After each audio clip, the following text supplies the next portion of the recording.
দিবে না। ও মাই গড, আমার সাইডে সলাই দিল, কি অবস্থা। এভাবে করি তারা এরকম গল্প করতে করতে যায়। এই যে সামনেও চাপ না, আমার দিল সাইডে চাপায়া, দেখছো কি অবস্থা। দুইটা বাস আমাকে সুন্দর করে চাপ দিয়ে দিল, জায়গায় দিল না আমাকে। মানে বাইকারদের আসলে তারা কোনো কিছু মনেই করে না যে এটা একটা, হ্যাঁ এটা একটা বাহন, এটার একটু সাইড দেই, এটার জন্য একটা জায়গা আছে। মানে যাই হোক, মহাসড়কে এইগুলি খুব ডেঞ্জারাস। আমি যদিও দুইটা সিচুয়েশন দেখলাম, আমি এগুলি অভ্যস্ত, এগুলি দেখতে দেখতে অভ্যস্ত। এবং কেউ ভুলেও যাদের হাইওয়েতে মানে এক্সপিরিয়েন্স নাই, হাইওয়েতে বেশি একটা উঠেন না। এই যে আমার ছোটো গাড়ি বা চাপ, আমার যে ছোটো গাড়ি সে আমাকে জায়গায় দিচ্ছে না, একদম একটু জায়গা দিয়েছে। তো যা বলছিলাম আসলে, এই সব সিচুয়েশনে একটু নার্ভাস হওয়া যাবে না, একদম সাইডে চেপে, হ্যাঁ যতটুকু পারা যায় সেফ রেখে তারপরে বের হয়ে যেতে হবে। কারণ আর ওই সময় এত জোরে স্পিড রাখা যাবে না, কারণ স্পিড রাখলে সামনে কিন্তু মানে কন্ট্রোল করতে সমস্যা হয়ে যাবে, একদম রাস্তার সাইডে নিচে চলে যেতে হবে তখন।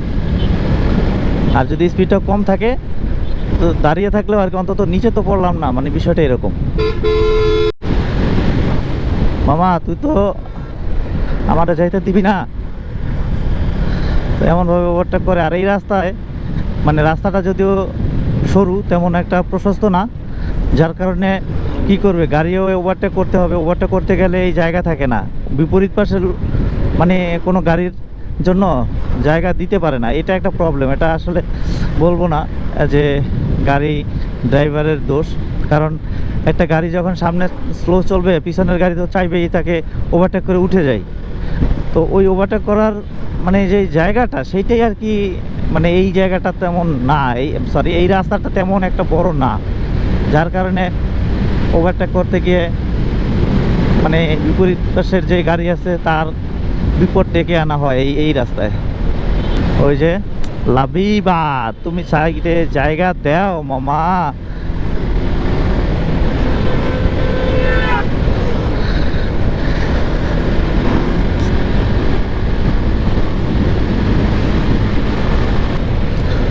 আর এই রাস্তার সবচেয়ে বেশি বড় বাধা হচ্ছে এই যে আমাদের ভ্যান, অটো, এগুলি। এমনিতেই তো জায়গা কম, রাস্তাটা প্রশস্ত না, এর ভিতরে এই যে ভ্যান, অটো, এই যে আমাদের টেসলা পুরো মাঝখান দিয়ে চালাইতেছে। ও ড্রাইভার সাহেব, টেসলার ড্রাইভার মামায় তার মতো করে ভাবে চালাইতেছে, রাস্তার মাঝে সে চালাবে, তার এটা অধিকার, তার স্বাধীনতা। আহা, চলতে চলতে চলে আসলাম ভাঙার কাছাকাছি। এখন সামনে গিয়ে আমার আরামের রাস্তা পাবো। এতক্ষণে এই যে হানিফ ভাই, হানিফ ভাই এভাবে এভাবে এভাবে নাচানাচি করে চলে না, সোজা যাও, ভালো লাগবে।